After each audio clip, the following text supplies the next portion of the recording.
Update news.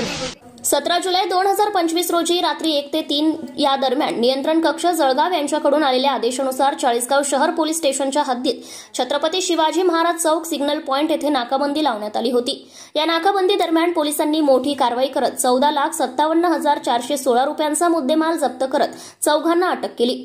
रात्री 2:50 सुमारास भडगावाकडून नांदगावकडे जाणारी फोर्स कंपनीची पांढऱ्या रंगाची टॅक्स क्रुझर क्रमांक MH18 BX 8930 वाहन संशयास्पद वाटल्याने पोलिसांनी थांबवून तपासणी केली असता वाहनातील सीटाखाली प्लास्टिकच्या पिशव्यांमध्ये लपवलेला एकूण 32 किलो 177 ग्राम वजनाचा अंमली पदार्थ गांजा आढळून आला, ज्याची बाजारभावाने अंदाजे किंमत 2,57,416 रुपये इतकी आहे।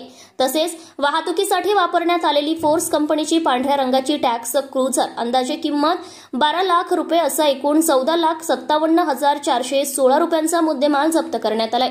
ही बेकायदेशीर वाहतूक करत असलेल्या आरोपी राहुल पहाड्या पावरा वय 23, अख्तार सिंग शिवदास पावरा वय 24 वर्ष, रवींद्र पंडित पावरा वय 20 वर्ष, पहाड सिंग कुमार पावरा वय 24 वर्ष, सर्व रहिवासी महादेव दोडमवार तालुका शिरपूर जिल्हा धुळे यांना अटक करत याच्या विरुद्ध NDPS ऍक्ट 1985 अंतर्गत कलम 29-20B-8C नुसार गुन्हा दाखल करण्यात आलाय।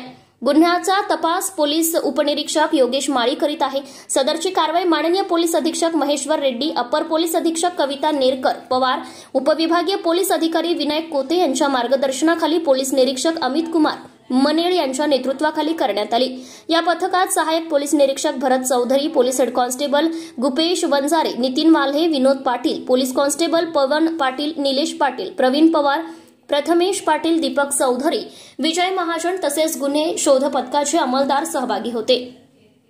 Bureau report Murad Patel, Chalisgaon.